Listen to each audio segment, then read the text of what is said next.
Shalom bien-aimé, ici votre serviteur Guillaume Goran. Bienvenue à la matinale des décrets prophétiques.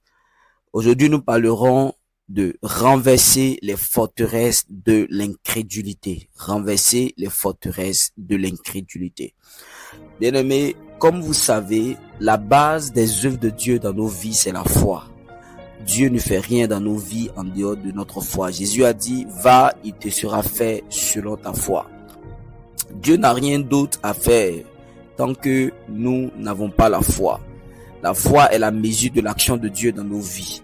La foi est ce que Dieu recherche lorsqu'il veut venir soutenir et aider un homme. Mais lorsque nous prenons la parole de Dieu, nous voyons qu'il y a un élément qui vient obstruer, qui vient brouiller le chemin ou le fonctionnement de la foi de plusieurs croyants, appelé l'incrédulité. L'incrédulité est un esprit. L'incrédulité a plusieurs causes. Il y a 3 façons d'incrédulité.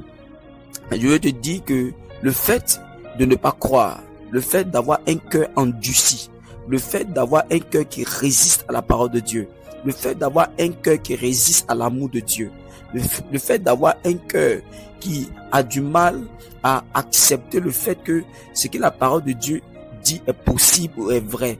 Bien aimé, ce cœur-là va finir par empêcher plusieurs même d'aller au paradis. Parce que la Bible dit que ceux qui étaient incrédules ne furent pas admis à la présence de Dieu. La Bible dans l'Apocalypse, parce que la Bible cite les types de personnes qui n'auront pas le nom inscrit dans le livre de vie, les incrédules y sont. L'incrédulité peut dans ta vie arriver à un certain niveau où tu vas laisser tomber Jésus-Christ de Nazareth, tu vas passer à autre chose parce que ton cœur est devenu insensible à Jésus et à la voix de Dieu. Et l'incrédulité est quelque chose qui commence et qui prend du volume. Arrivé à ce moment, ça peut devenir dangereux même pour le salut de l'homme. Et ce matin, nous allons traiter l'incrédulité qui aussi empêche beaucoup de chrétiens d'entrer dans leur héritage, de profiter de la grâce de notre Seigneur Jésus-Christ, de profiter des miracles qui sont en Christ, de profiter du potentiel de puissance que Dieu peut déployer par la foi pour aider un homme à sortir d'une situation. Beaucoup tournent en rond dans leur vie parce que victimes de l'incrédulité, qu'elle soit naturelle, qu'elle soit par ignorance ou qu'elle soit par connaissance. Mais c'est quelque chose qui vient détruire la possibilité pour certaines personnes de recevoir plus de Dieu ou d'aller plus loin et de faire plus dans leur vie. Donc, nous voyons l'incrédulité naturelle. L'incrédulité naturelle est ce qui est arrivé à Pierre lorsque il était sur la mer en train de marcher après que Jésus lui a dit « Viens ». Il est descendu de la barque, il a commencé à marcher sur les eaux comme Jésus. Et la Bible dit, pendant que Pierre marchait, arrivé à ce moment, le vent a commencé à souffler, la tempête a commencé à souffler. Et la Bible dit, dès qu'il a vu le vent et la tempête, il eut peur, il est descendu. Ça, c'est l'incrédulité naturelle. L'incrédulité naturelle est quelque chose qui vient, je veux dire, par rapport à un événement qui arrive et ça envoie la peur, ça obscure ta foi, ça t'empêche de croire un peu plus, ça t'empêche de demeurer toujours dans la parole, de croire toujours que c'est possible. C'est un événement, c'est des choses qui viennent, mais souvent l'incrédulité naturelle n'est pas forcément naturelle parce que Satan est derrière. Il peut envoyer des événements autour de toi pour brouiller ta pensée, pour brouiller ton système de croyance, pour brouiller ta confiance en Dieu et créer en toi une sorte de crainte et de peur alors que Jésus qui est là. Nous avons vu quelque chose qui est clair, c'est que la Bible dit qu'au départ, quand nous regardons, Pierre était en train de fixer Jésus, parce que Jésus lui a dit, regarde-moi, et arrivé à un certain moment, Pierre s'est détourné, il a détourné son regard. Donc l'incrédulité naturelle parfois peut venir parce que nous détournons nos regards de Jésus. Nous ne le regardons plus. Alors que la Bible dit, ayez les regards fixés sur Jésus, qui est le chef et le consommateur de la foi. Ayez les regards fixés sur lui. Donc là, dans la foi, dans le système de la foi, il y a le fait de pouvoir fixer Jésus. Deuxièmement, il y a l'incrédulité par ignorance. L'apôtre Paul dit que j'étais incrédule et ignorant. Incrédule et ignorant.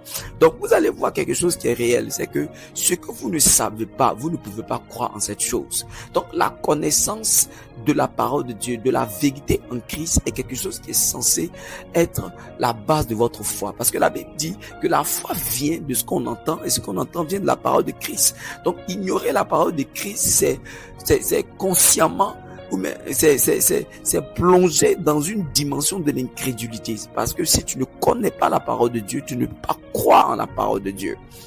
Alléluia. La Bible dit la parole est Dieu.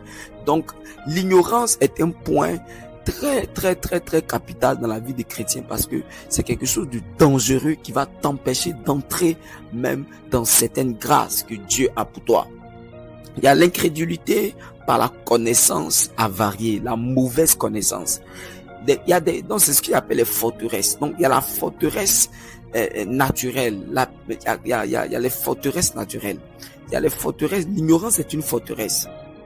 Et puis l'incrédulité par la connaissance. Ça veut dire qu'il y a des choses que tu sais dans ta tête. Il y a des choses que tu sais dans ta tête. Et ces choses que tu sais là, il faut savoir que ces choses-là combattent une certaine connaissance qui doit te libérer d'une certaine situation. Donc, à cause de ce que tu sais, tu as une manière de voir, qui fait que tu peux pas aller plus loin.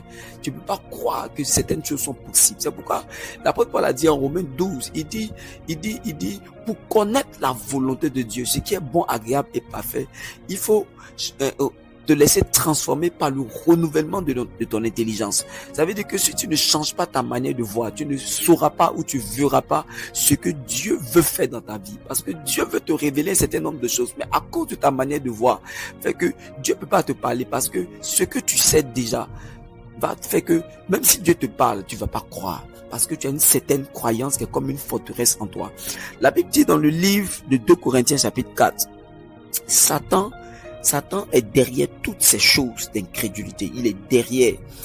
Donc, la Bible dit, si notre évangile est encore voilé, il est voilé pour ceux qui périssent. Donc, l'incrédulité, c'est quoi? C'est comme un voile qui vient sur tes yeux, qui t'empêche d'entrer dans le salut, qui t'empêche d'entrer dans la puissance de Dieu, dans la vie de Dieu, qui t'empêche et qui te maintient dans une situation où tu es en train de périr. La Bible dit, pour les incrédules dont le Dieu de ce siècle a aveuglé l'intelligence. Donc l'incrédulité, c'est quand ton intelligence est aveuglée, tu ne vois pas, tu as du mal à voir ce qui va venir pour te bénir, afin qu'il ne vise pas briller la splendeur de l'évangile de la gloire de Christ qui est l'image de Dieu. Donc l'incrédulité est un voile que Satan jette sur l'intelligence des gens. Donc le fait même que Satan t'empêche d'avoir envie de connaître la parole de Dieu, de te maintenir dans l'ignorance, c'est une activité démoniaque. C'est ce qu'il appelle les forteresses. Le fait que Satan te communique une certaine connaissance qui t'empêche de rentrer dans une certaine connaissance de Dieu, c'est Satan qui fait ces choses. Bien-aimé, ce matin, je veux t'inviter à prier. Tite 1, verset 15, je pense, la Bible parle de l'incrédulité qui par la souillure de la conscience. Donc, par exemple, à force de faire un péché, à force de vivre dans le péché, ton cœur finit par s'endurcir et tu deviens incrédule. Ta conscience est souillée. Tu n'entends plus la voix du Saint-Esprit. Et tu ne crois plus en certaines choses.